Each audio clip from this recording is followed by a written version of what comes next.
எல்லாரும் எழுந்து நின்று அல்லேலூயா. சங்கீதத்தின் புஸ்தகம் 119வது சங்கீதம்.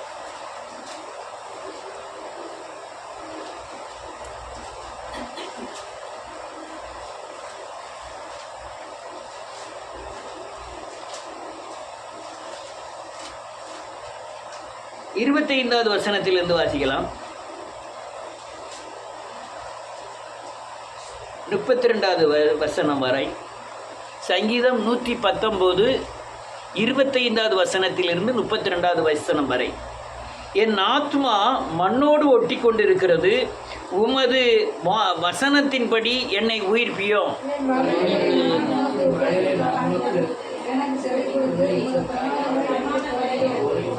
உமது கட்டளைகளின் வழியை எனக்கு உணர்த்தி அருளும், அப்பொழுது உமது அதிசயங்களை தியானிப்பேன்.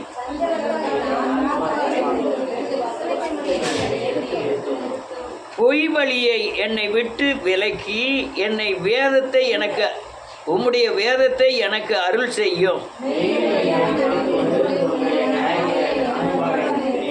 உமது சாட்சிகள் மேல் பற்றுதலாயிருக்கிறேன். கர்த்தாவே, என்னை வெட்கத்துக்கு உட்பட பண்ணாதையும். நீர் என் இருதயத்தை விசாலமாக்கும் போது நான் உமது கற்பனைகளின் வழியாக ஓடுவேன். எல்லாரும் உட்காரலாம். அல்லேலூயா.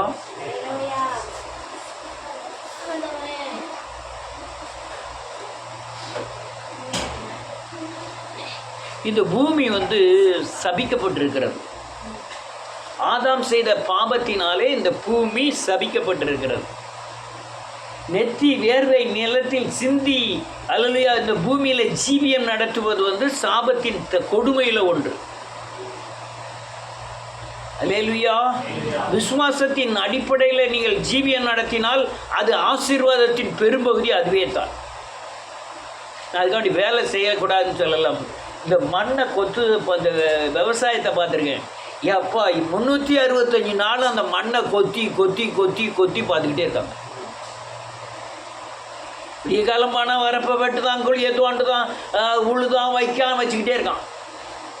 இந்த கோழியை பார்க்க விடிய காலத்திலேருந்து சாயந்தர வரையும் தேடிக்கிட்டே இருக்கு. என்னத்து தேடுது?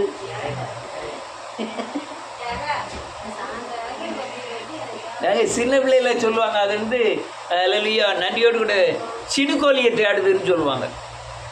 ஏன்னா அது தலையெல்லாம் ஒரு மாதிரி இருக்குது, அதனால் சினுக்கோழியை தேடிக்கிட்டு இருக்கும்பாங்க. மண்ணை கொத்தி கொத்தி மண்ணுக்கு அது அந்த அந்த அதாவது ஒரு விவசாயி விடிய காலத்துலேருந்து சாயந்தரம் வரையும் அல்லேலூயா வேலை பார்க்குற விவசாயி பார்த்தா கடைசியில் அந்த மண்ணின் தன்மை என்ன, மண் என்ன போட்டால் என்ன விளையும், இந்த மண்ணில் என்ன குறைவு எல்லாம் அவனுக்கு தெரிய ஆரம்பிச்சிடும். நான் டெய்லி ஆய்க்குடி வரையும் வாக்கிங் போயிட்டு வருவேன். அங்கே ஒரு இந்த எந்த ஊருக்காரன்னு தெரில, ஒரு பயங்கர வயசாளி. அந்த வயசாலியை மோட்டர் பைக்கில் கொண்டு அந்த வயலில் கொண்டு விட்டு கண்ணு வேற தெரிய மாட்டேங்குது சரியாக அவருக்கு. கொண்டு போய் விட்டுட்டு ஒரு மண்வெட்டியும் அவர் கையில் கொடுத்துட்டு போயிடுறாங்க. அவர் தடவி தடவி தடவி அந்த வரப்பை பூரா நான் அப்படியே காலம் போயிட்டு ஒரு சாயங்காலம் ஒரு தடவை போவேன். சாயங்காலம் போகும்போது பார்க்க அவர் 2 வரப்பு வெட்டி 3வது வரப்பில் வெட்டி உட்காந்துக்கிட்டு இருக்காரு. ஒரு நாள் கூப்பிட்டு சொல்லார், ஐயா இந்த கடையில் ஒரு டீ வாங்கி தந்துருக்காங்க அப்படிங்காரு.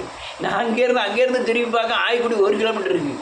இங்கேருந்து நான் 1 கிலோமீட்டர் போயிட்டு 1 கிலோமீட்டர் வரவா, ஐயா என்னாலே நான் நடந்து போய் ரொம்ப இப்போ லைனமாக இருக்கேன், என்னால் இவ்வளோ தூரம் போக முடியாது அப்படின்னு. சாப்பாடு கொண்டு வந்து தரல ஐயா, மத்தியானம் என் அவன் நான் கடந்து வெட்டிக்கிட்டு கிடக்கறியா அப்படிங்காரு. ஏன்னா பாவமாக இருந்தது. அவ்வளோ பெரிய வயசாளிக்கு கொஞ்சம் சோறு ஒரு கஞ்சியும் கொண்டு வந்து கொடுத்து வெட்ட சொல்லிட்டு போனாலும் பரவாயில்ல. இதே வயசாளி வீட்டில் உட்காந்து சாப்பிடுன்னு சொன்னால் சாப்பிடுமா? அதுக்கு அந்த மம்பட்டியை கொண்டு போய் கொடுத்து அங்கே செஞ்சாதான் செஞ்சபடி. இந்த வீடுகளில் சில வயசாளிகளில் பார்க்க அப்படிய காலத்திலேருந்து சாயந்தரம் வரையும் பார்த்தா பாத்திரம் தைக்க வேண்டியது, துணியை துவைக்க வேண்டியது, அங்கே தூக்க வேண்டியது, இங்கே துடைக்க வேண்டியது, இதே சோழி விடிய காலத்திலேருந்து நைட்டு வரையும். ஏன் அப்படி திரும்பி பார்க்கியா? அண்ணே என்ன இது தொலைங்க, இந்த கோழி மாதிரி இந்த பறந்துக்கிட்டே இருக்கிறத விடுங்க. டக்குன்னு 5 நிமிஷத்தில் வேலையை தூரத்துக்கு போட்டு ஜெபம் பண்ணோம், வேலையை தூக்கிறதுக்கு போட்டு அதுக்காண்டி படுத்தே கிடக்கூடாது. அல்லேலூயா. இந்த மண்ணின் தன்மையை ஒரு மனிதன் மண்ணிலே இருந்தோன்னு மண்ணின் தன்மையை கண்டறிவது போல மண்ணை சார்ந்து வாழ்கிற மனுஷன் அந்த மண்ணை சார்ந்தே வாழ கற்றுக்கொண்டான். வாசிப்போம் ஒரு வசனத்தை, 25வது வசனம். என் ஆத்துமா மண்ணோடு ஒட்டி கொண்டிருக்கிறது, உமது வசனத்தின்படி என்னை உயிர்ப்பியும். மண்ணோட ஒட்டிக்கிட்டு இருக்கு. என் ஆத்மா மண்ணில் ஒட்டினா மண்ணுக்குள்ளேயே ஒட்டிக்கிட்டு இருக்கு. பூமிக்கு அடுத்த காரியங்கள்ல என் ஆத்மா ஈடுபட்டு கொண்டு இருக்கிறது, அதை சார்ந்து வாழ்கிறதுன்னு அர்த்தம்.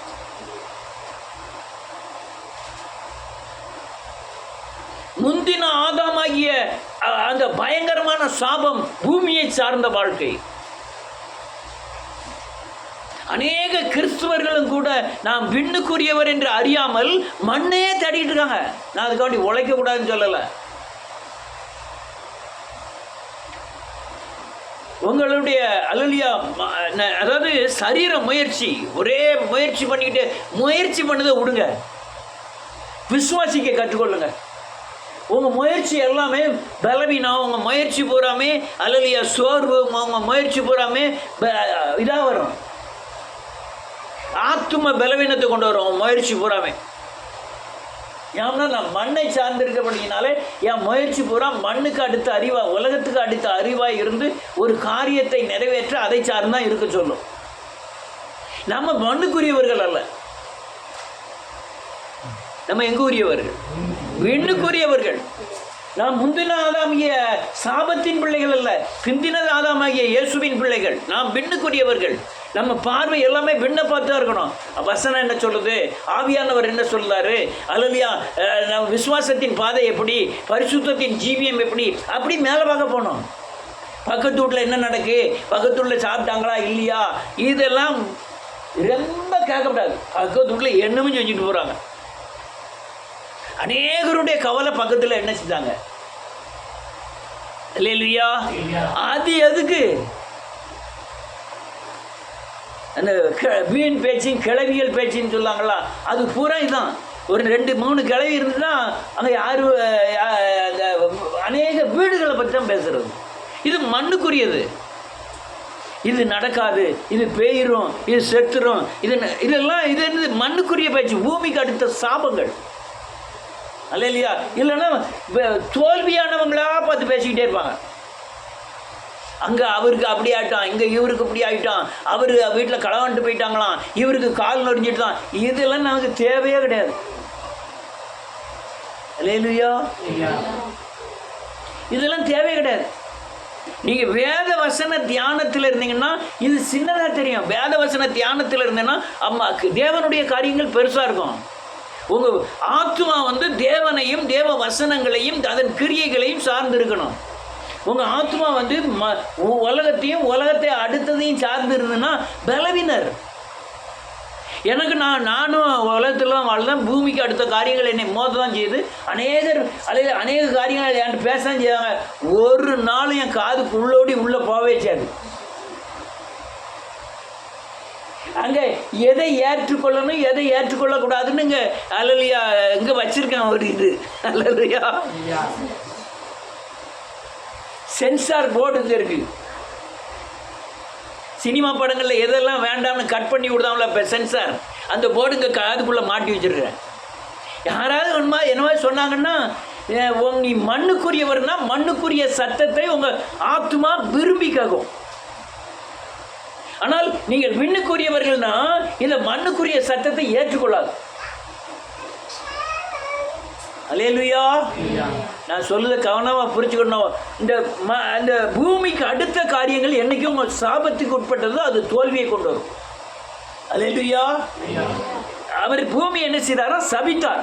அது உன்னைக்கு முள்ளும் குறுக்கும் முளைப்பிக்கும் அப்படின்னு சொன்னார். உன் நிமித்தம் இந்த பூமி சபிக்கப்பட்டிருக்கும்னு சொன்னார் ஆண்டவர். ஆனால் இயேசு சிலுவையை அல்லேலூயா கெத்செமனே தோட்டத்தில் ஜெபம் பண்ணும்போது தன் வேர்வை துளிகள் இரத்தமாய் விழுந்து சாபம் நீங்கியது. இப்போ நான் ஒன்று கேட்கேன், உங்கள்கிட்ட எல்லாருக்குமே சாபம் நீங்காச்சு, உங்களுக்கு எல்லாத்துக்குமே காயப்பட்டார் கர்த்தர், அல்லேலூயா, எல்லாருக்காகவும் கரையும் கட்டிட்டார், தண்டனையை சுமந்து கொண்டார். ஆனால் நீங்கள் சாபத்திலிருந்து விடுதலை ஆக்கியிருக்கீங்களா?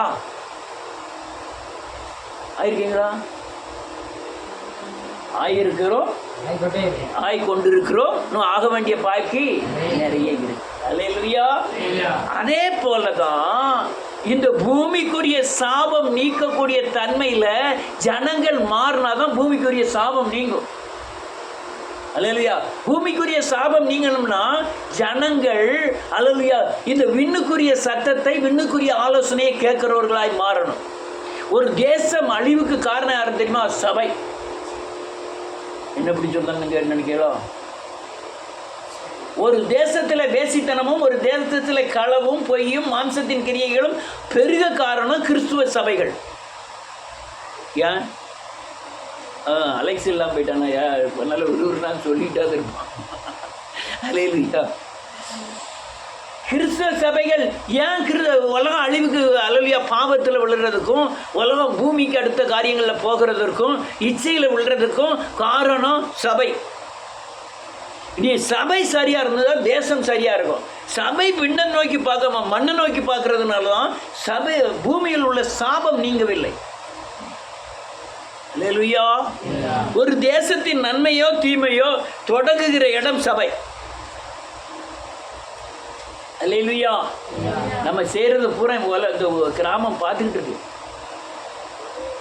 நான் இப்போ ஒரு முத்திரை குத்திட்டு வந்தேன். அந்த சர்ச்சிலேருந்து இந்த சர்ச்சு வந்தது பெரிய முத்திரை. அநேக இருதயம் இப்பவும் குடஞ்சிக்கிட்டே இருக்கும், பேசிக்கிட்டே இருக்கும். இருதயம் ஒன்று சொல்லும், இது பைத்தியம்னு. இன்னொரு இருதயம் சொல்லும், இதுதான் வேத வசனத்தின் அடிப்படைன்னு. இன்னொரு இருதயம் சொல்லும், அவர் நீதியின் பாதையில் போகிறாருன்னு. இன்னொரு இருதயம் சொல்லும், அவர் உண்மையான தேவனுக்கு சேவிக்கிறாருன்னு. ஒவ்வொரு இருதயமும் இப்போ பேசிக்கிட்டே இருக்கும் அங்கங்க. அல்லேலூயா. அல்லேலூயா. உங்க அல்லேலூயா விண்ணுக்குரிய எதை சார்ந்து இருக்கிறோம்? எதை சார்ந்து இருக்கிறோம்? நீங்க என்னை சார்ந்திருக்குன்னு சொல்லல, நீங்க தேவனை சார்ந்திருந்து தோற்று போன நாள் ஒரே ஒரு நாள் சொல்லுங்க. சொல்லுங்க. வேத வசனத்தை சார்ந்திருந்தையா, அதனால என்னுடைய குடும்பம் லாஸ் ஆகிட்டு யாராவது ஒரு ஆள் சொல்லுங்க பார்ப்போம். ஏன் அந்த இயேசு கிறிஸ்துவையும் வேத வசனத்தையும் சார்ந்து கொள்ளாதபடி தடை பண்ணுகிறது உங்கள் சாபத்தின் தன்மை? அல்லேலூயா. நீங்க விண்ணுக்கு மேல பார்க்க கூடாதபடி உங்களை கீழே இழுக்கிறது இந்த பூமியின் சக்தியாகிய சாபத்தின் தன்மை. நான் சாபத்திலிருந்து விடுதலை ஆயிருக்கேன், இந்த பூமி சாபத்திலிருந்து விடுதலை ஆகலை. பூமி இருள மூடி கிடக்கு. நான் எங்கே போனாலும் இருளை தான் பார்க்க வேண்டியது இருக்கு. நான் மேலே பார்த்துக்கிட்டே இருந்தேன், நான் இருளுக்குள்ளே விட மாட்டேன். ஆனால் நான் கீழே பார்க்கறதுனால தான் அநேக நேரம் தோற்று போய் அல்லேலூயா வியாதினாலும், நெருக்கங்களினாலும், துன்பங்களினாலும், துயரங்களினாலும் நான் சிக்கிக் கொள்கிறேன். அல்லேலூயா. நான் விண்ணுக்குரியவன். நான் இவ்வுலகத்துக்கு அல்லாது போனால் நீங்களும் இந்த உலகத்தார் அல்ல. உலகம் உங்களை பகைக்கும். உங்களை பகைத்தது உண்டானால், என்னை பகைத்தது உண்டானால் உங்களையும் பகைக்கும். அப்போ அர்த்தம் என்ன? நீங்கள் உலகம் பகைச்சினா நீங்கள் சரியானபடி தேவனுக்குள்ளே இருக்கீங்கன்னு அர்த்தம். அல்லேலூயா. கண்ணு சிக்கு சிக்கன் மூடணும்னா என்ன அர்த்தம்? தூக்கம் வரப்போகுதுன்னு அர்த்தம். அல்லேலூயா. அல்லேலூயா. மண்ணுக்குரிய விண்ணுக்குரியவர்கள். நமக்கு சாவு கிடையாது. சரீரம் சாவும், ஆத்மா சாகாது. நான் கிறிஸ்துவை ஏற்றுக்கொள்ளணும்னா ஆத்மா செத்து நரகத்துக்கு போவோம். என் ஆத்மா சாவதில்லை, நான் ஜீவனை பெற்றிருக்கிறேன். அப்போ ஜீவனை பெற்றவன் எங்கே பார்க்கணும்? பரலோகத்தை தான் பார்க்கணும். துட்டு இல்லை, சாப்பிடலை, கடன் இருக்கு, நோய் இருக்கு. இது என்னையா? நோய் இருக்கு, எல்லாம் தேவன் என்ன செய்வாரு? பார்த்து கொள்வார். அந்த இதுக்குள்ள வாங்க, அந்த விசுவாசத்துக்குள்ள வாங்க. உங்க முயற்சிகளை தூக்கி குப்பையில போடுங்க. விசுவாசத்தை தொடங்க ஆரம்பிங்க. வாக்குத்தத்தத்தை நம்ப ஆரம்பிங்க. இயேசுவை நம்ப ஆரம்பிங்க. அல்லேலூயா. கொஞ்சம் கஷ்டமா இருக்கலாம். எல்லாம் வயிற்ற வலிக்கும் போது தெரியும் நீ இயேசுவை நம்புறீங்களா, அல்லேலூயா, வயிற்று வலி நம்புறீங்களான்னு. அல்லேலூயா. ஏன் ஏன் வயிற்று வலி வந்ததுன்னா நீங்கள் இயேசுவை நம்மளா பயிற்றுவிக்கிறார். உங்களை என்ன செய்கிறாரு? உடனே தூய்த்தூரெல்லாம் போட்ட மாட்டார். நம்மளை என்ன செய்கிறாரு? பயிற்றுவிக்கிறார், பயிற்சிக்கிறார். விசுவாச பயிற்சின்னு எழுதியிருக்கு. அந்த விசுவாசம் ஞானோந்தரியம் உள்ளவர்களுக்கே அந்த பயிற்சி தகும்னு எழுதியிருக்கு. ஞானம் பெருமறை உங்களுக்கு பயிற்சி உண்டாகிட்டே இருக்கும். எங்கேயும் யாரும் தப்ப முடியாது. நீங்கள் உங்களுக்கு அழைக்கப்பட்ட ஊழியத்தை நீங்கள் தான் செஞ்சாகணும். ஆமென்.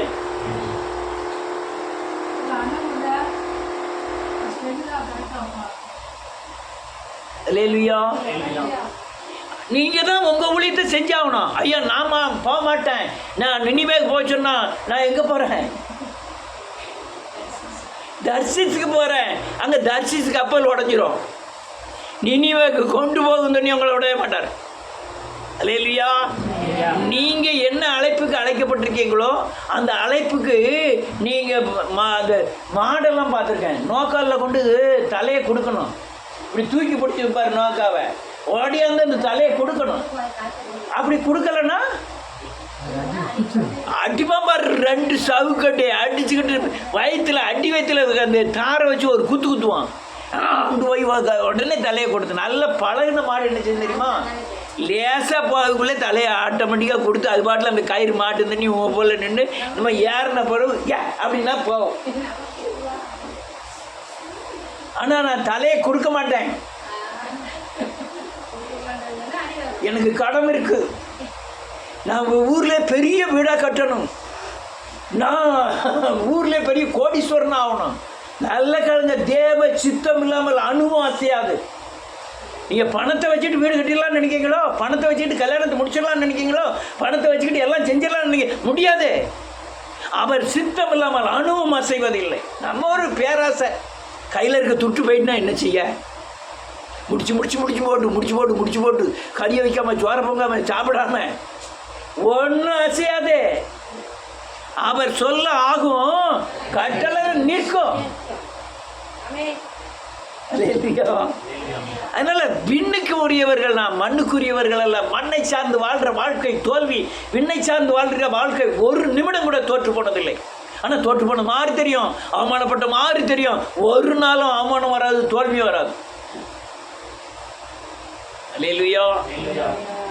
எவ்வளோ பேர் கிறிஸ்தவர்கள் கண்ணீரில் அலைதாங்கன்னு உங்களுக்கு தெரியாது. நீங்கள் நிழலில் இருக்கிறதுனால அல்லேலூயா வெயிலுக்கு போனால் தான் அந்த நிழலோட அருமை தெரியும். வெளியே போய் பாருங்கள், கேன்சர்னாலையும் கடன்னாலையும் கல்யாணம் முடிக்க முடியாமையும் பிரச்சனையிலையும் வேதனையிலையும் அழுதுகிட்டு தெரியுறாங்க. நீங்கள் குமந்தேருந்து குளோரிந்தா சர்ச்சில் போய் விடிய காலத்துலேருந்து நைட் வரையும் உட்காந்து ஒவ்வொரு அம்மாவிட்ட என்னம்மா எங்கே வந்தீங்கன்னு கேட்டு பாருங்க. அவங்களுடைய கண்ணீர் அழுத பார்த்தா பயங்கரமாக இருக்கும். அதை விடுதலையாக்கக்கூடிய கருவி நம்மகிட்ட இருக்கு. அது இல்லையா? அவங்க அந்த நிலைமையில இருந்து விடுதலை ஆக்கக்கூடிய கருவியான்ட்டு இருக்கு. ஆனால் நான் அங்கே பார்க்கல. என் தயிர்பானையும் ஜோத்துப்பானையும் இது நான் பார்த்துக்கிட்டாங்க. ஏற்றுவை பற்றி சொல்ல மாட்டேங்க. அதுக்கு உண்டான ஆயுதம் என் கையில் இருக்கு. நீங்கள் போய் பாருங்க, வெளியே போய் பாருங்க. சத்தியம் கிடைக்காம மக்கள் சாகுறாங்க. பாஸ்டர் என்ன சொன்னா தெரியுமா? அங்கே உங்களுக்கெல்லாம் நான் உபவாச கூட்டம் நடத்தணுங்கிற அவசியம் இல்லை. அந்த பஸ் நான் இல்லை, என்ன நினச்சாதீங்க. அல்லேலூயா. உங்களுக்கெல்லாம் உபவாச கூட்டம் அடுத்துன்னு அவசியம் இல்லை.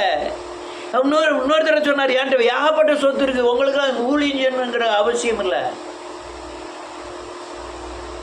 அப்படிப்பட்ட இடங்களில் போய் சிக்கி தவிக்கிற ஜனங்கள், அதை விட்டு வெளியே வர முடியாது, அவங்க உள்ள ஓடவும் முடியாது. ஆமென். நான் எதை பார்க்குறேன், எதை நம்புகிறேன், எதை சார்ந்திருக்கிறேன்? ஒவ்வொரு ஆளாக சொல்லுங்கம்மா, யாரை எதை நம்பி இருக்கேன்? வெளியே சொல்லிடுவேன், ஆண்டவர் ஆண்டவர் ஆண்டவரை விட்டா வேற வழி. ஆனால் என் கிரியைகளும் என் எண்ணங்களும் என் யோசனைகளும் மண்ணை சார்ந்து இருக்கிறது. நான் வெளியே கேட்டால் நான் ஆண்டவர் தான் சொல்ல போகிறேன், என்னையே கேட்டாலும் அப்படி தான் சொல்ல போகிறேன். ஏன்னா என் ஆத்மா எதை சார்ந்து இருக்கிறது, எதை மையமாய் வைத்து வாழுகிறது? அல்லேலூயா. உங்களுடைய வாழ்க்கை யாரை சார்ந்திருக்கிறது? உங்களுடைய யோசனை யாரை சார்ந்திருக்கு? ஒரு நெருக்கம், ஒரு பெரிய பலவீனம், ஒரு தேவை யாரை சார்ந்திருக்கிறோம்? நம்ம ஆத்துமா தேவனை சார்ந்திருக்கிறோமா? தேவ வசனத்தை சார்ந்திருக்கிறோம்? அநேக நெருக்கங்கள் மத்தியில் எனக்கு வேத வசனம் தான் கை கொடுத்தது. அல்லேலூயா. எதை சார்ந்து இருக்கிறோம்? மண்ணையா விண்ணையா? என் ஆத்மா, தாவீது சொல்றான், என் ஆத்மா மண்ணோடு ஒட்டி கொண்டு இருக்கிறது.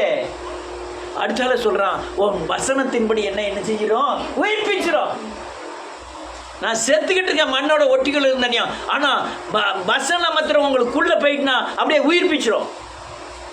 வாக்கு தத்தத்தை மாத்திரம் நீங்க விசுவாசிட்டேன்னா உயிர்ப்பிச்சிடும் உங்களை. எத்தனை தடவை அமலேக்கியன் பட்டயம் என்னை மேற்கொள்வதுங்கிற ஒரே வசனம், இருந்த நிலை என்ன, மரணத்தின் விளிம்பு. அன்னைக்கு அந்த ஒரு வசனம் என்னை தப்பி விட்டது. இதுவரையும் பர்னபாஸ் பிரதரை காத்துக்கிட்டு இருக்க அந்த வசனம். இப்பவும் எங்க பண்ணாலும் அதை சொல்லுவார், அமலேக்கியன் பட்டயம் மேற்கொள்வார். கேட்டிருப்பீங்க எல்லாரும். அல்லேலூயா. வசனம் என்னை உயிர்ப்பித்தது. கிட்னி பிரச்சனை, அல்ல ஆப்ரேஷன் பண்ணக்கு எல்லாம் ரெடி ஆகிட்டு, ஒரு சாம்சன் ரூபாயெல்லாம் கட்டுக்கு ரெடி ஆகிட்டோம், கட்டி ஆகிட்டோம். ஆனால் அந்த ஒரு வசனம், நீங்கள் அந்த வசனத்தை பெறணும்.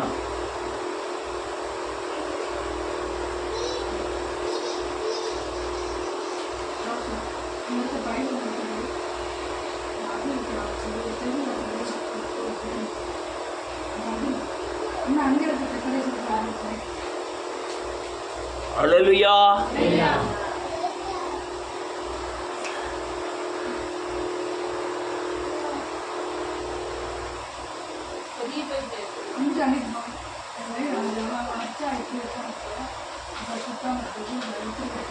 ரைட், போதும், ஏதாவது ஒரு பைபிள் போதும்.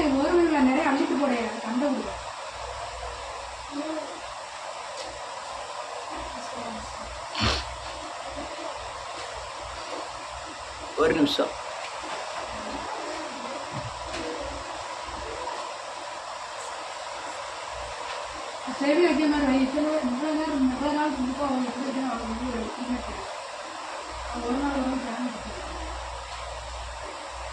அல்லேலூயா. மற்றவங்களாம் அங்கே கவனிங்க. அல்லேலூயா. நல்ல காலம், நீங்கள் எங்கே சார்ந்திருக்கீங்களோ அதான் உங்கள் எதிர்காலம். இங்கே தேவனை சார்ந்த ஜெயமுள்ள வாழ்க்கை, பாதுகாப்பான வாழ்க்கை, தேவனை சார்ந்திருந்த சந்தோஷமான விடுதலையான வாழ்க்கை. உங்களால் ஒன்றும் செய்யக்கூடாதுன்னு ஆண்டவர் சொன்னார்.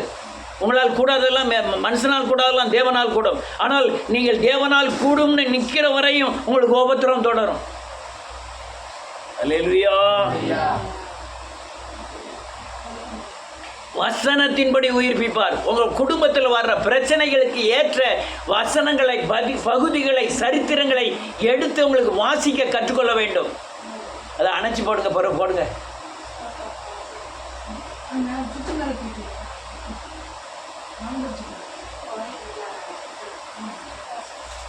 அல்லேலூயா. எல்லாம் கவனிக்கணும்.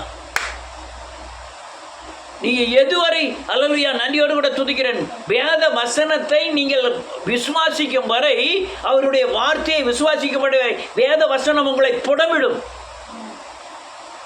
அல்லேலூயா.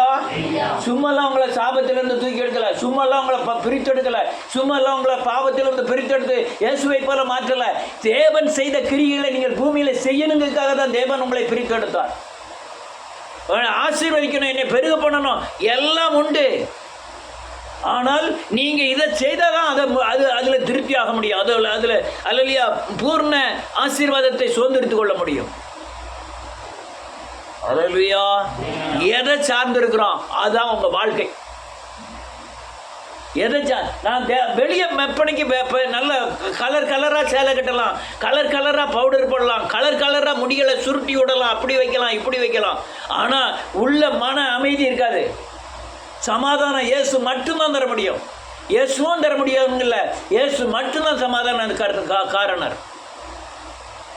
உலகம் தரக்கூடாத, உலகத்தினால் எடுத்து போட முடியாத தேவ சமாதானத்தினாலே உன்னை நிரப்புவேன்னு சொல்லியிருக்காரு. உன்னை எந்த நிலைமையில நிரப்புவல்லவர். ஆனால் நீ விண்ணுக்குரியவனாய், விண்ணை பார்க்கிறவனாய், வேத வசனத்தின் மூலமாய் கல்வாரி சிலுவையிலே அடிக்கப்பட்ட இயேசு கிறிஸ்துவை நோக்கி பார்க்கிறவனாய் நீ மாறணும்.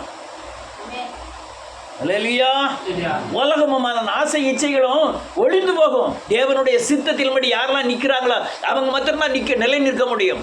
தேவ சித்தத்தின்படி கேட்கிற எவனும் பெற்றுக்கொள்வான். அல்லேலூயா. நீ எதை சார்ந்திருக்கீங்க அதான் முக்கியம். அல்லேலூயா. எவ்வளவுதான் பாதிச்சாலும் அசைய மாட்டேன்னு சொன்னதா நீங்க காயப்பட்டுட்டே போனோம், காயப்பட்டுட்டே போனோம். அல்லேலூயா. நன்றியோடு கூட இதெல்லாம் காரியங்கள் நம்ம எங்கே சார்ந்து இருக்கிறோம். வசனம் ஒவ்வொரு தடவையும் நீங்கள் மண்ணை சார்ந்திருந்து காயப்படும் பொழுதெல்லாம் தேவன் அபிஷேகத்தினாலோ அல்லது வேத வசனத்தின் மூலமாகவோ அல்லது விசுவாசத்தின் மூலமாகவோ உங்களை விடுவிப்பார். உங்களெல்லாம் அப்படிலாம் விட்டுற மாட்டார். ஆனால் நீங்கள் மரணத்தின் விளிம்பு வரையும் போனோம், உபத்திரவத்தின் கடைசி முனி வரையும் போட்டு வந்துடும். ஆனால் உங்களை எப்படி உயிர்ப்பிப்பார்? உங்களெல்லாம் விட்டுற மாட்டார். அப்படி செத்தவங்க ஒருத்தருமே கிடையாது. பாவம் செய்து அந்த விக்கிர ஆராதனை, வேசித்தனம், கொலைபாதகம் ஏதாவது செஞ்சு செத்தா செத்தபடி, மற்றபடிலாம் சாகலாம் மாட்டீங்க. அல்லேலூயா. உபத்திரம், நெருக்கப்படுவீர்கள், ஒடுக்கப்படுவீர்கள். உடனே வேதவசனத்தை நம்பணும், இல்லைன்னா விசுவாசத்தை நம்பணும், இல்லைன்னா பாவரிக்க பண்ணணும், இல்லைன்னா அல்லையா நீரில் நடக்கணும், இல்லைன்னா சட்டத்திட்டங்களுக்கு உட்படணும். அப்போ நீங்கள் விடுவிக்கப்படுவீர்கள். இது பாடம்.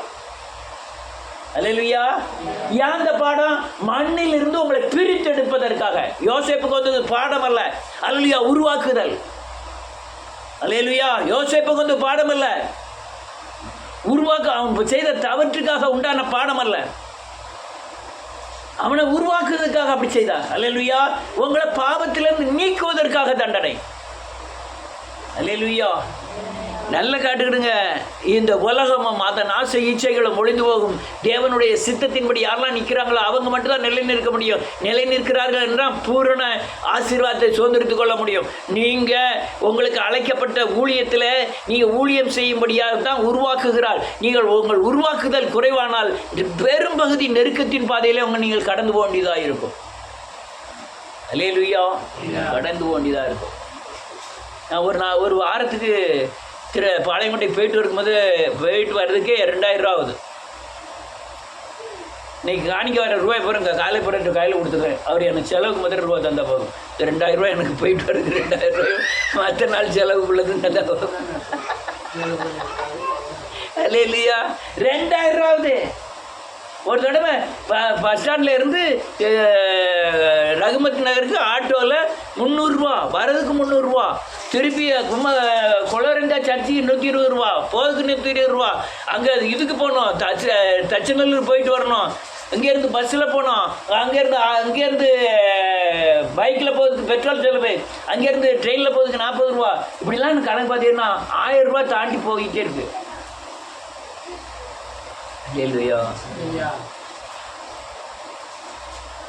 நீ காற்றையும் காண மாட்டீர்கள், மழையும் காண மாட்டீர்கள், பள்ளத்தாக்கு நிரம்பும். உன் தேவை உனக்கு சந்திக்கப்படும்.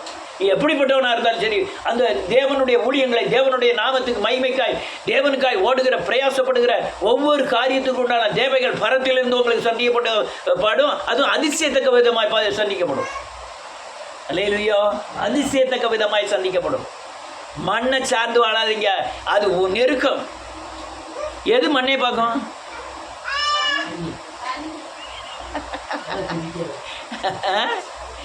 எப்போ பண்ணி நினச்சவன் இந்த பழைய பிராந்தி கடை இருக்குல்ல, அதுக்கு முன்னால் பன்னிக்கறி கடை வச்சுருக்கான். நான் அப்படியே ஒரு ரவுண்டு அப்படியே வருவேன். அந்த புதன்கிழமை, வியாழக்கிழமை, சனிக்கிழமெல்லாம் பண்ணி 4 காலையும் கட்டி போட்டு இந்த இடத்துல இவ்வளோ தண்டி உருட்டு கம்பு வச்சு அடிக்காமல் பாரு, டான் கொல்லுது. டான் அடிக்காம வேறுங்க பாவமாக இருந்து. எனக்கு கூட வீடியோ எடுத்து யூடியூப்பில் போட்டலான்னு நான் பார்த்தேன். அவனும் நம்மகிட்ட சட்டைக்கு வந்து அடிச்சு விடணும் நம்மளை. அப்படி அடிக்கிறான், இவ்வளோ தட்டி கம்பை வச்சு அடிக்காங்க, டான். இங்கே எங்கெல்லாம் போகுதோ தெரியல, போயிட்டு போங்க. அல்லேலூயா. அப்படி அடிக்கிறான். அதே மாதிரி தான்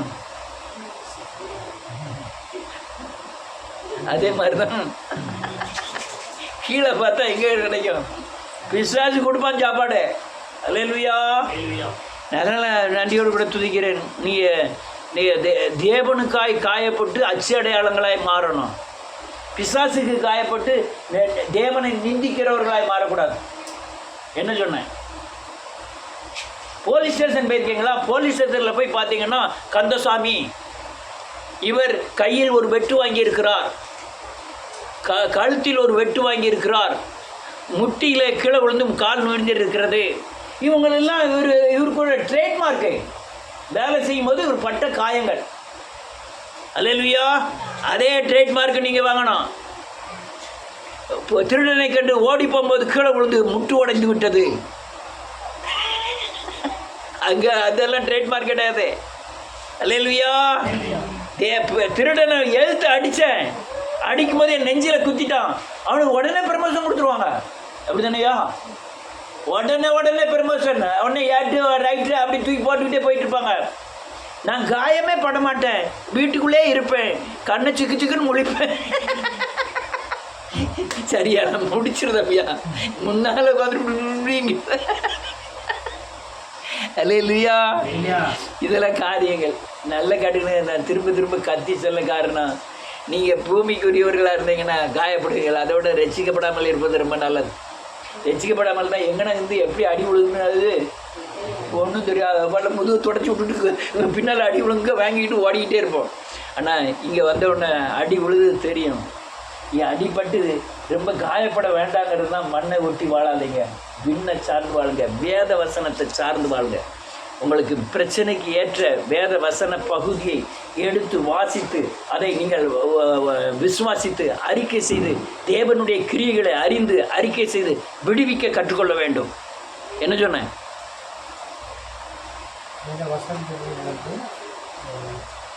முழுசாக சொல்லணும், எல்லாருக்கும் வேணும். அதுக்காக வேண்டி தான் கேட்க வாழாமல் பெரம்போடு வர வேண்டுமா? நான் என்ன சொன்ன ஒரே ஒரு தடவை சொல்லிங்க முடிச்சுருவோம்.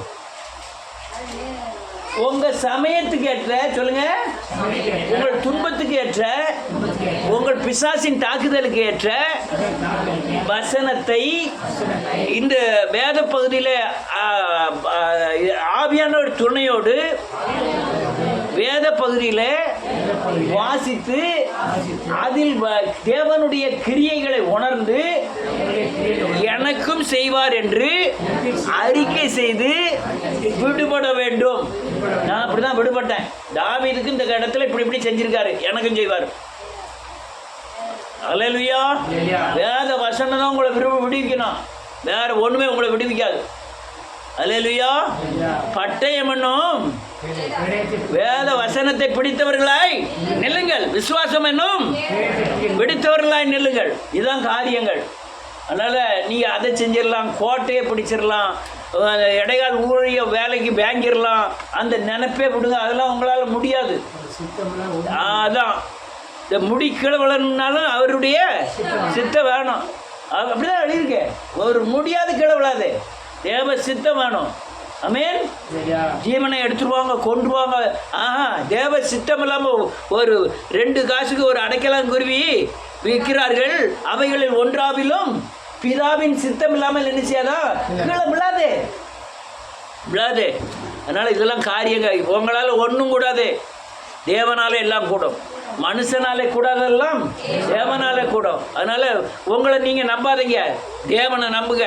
உங்களை நீங்கள் நம்புறது உங்கள் புத்தியை நம்புறது, உங்களை நீங்கள் நம்புறது பிசாசை நம்புறது, உங்களை நீங்கள் நம்புறது இந்த மண்ணுக்குரியவைகளை நம்புறது. விண்ணுக்குரியவையாக வேத வசனத்தின் மூலமாக இயேசு கிறிஸ்துவை நம்புங்க. உங்களால் செய்யக்கூடாத காரியம் இந்த பூமியில் ஒன்றுமிராது. இதெல்லாம் காரியங்கள். அதனால் கடைசி நாட்களிலே பூமியை சார்ந்தவர்கள் மத்தியில் விண்ணை பற்றி சொல்வதற்காக அழைக்க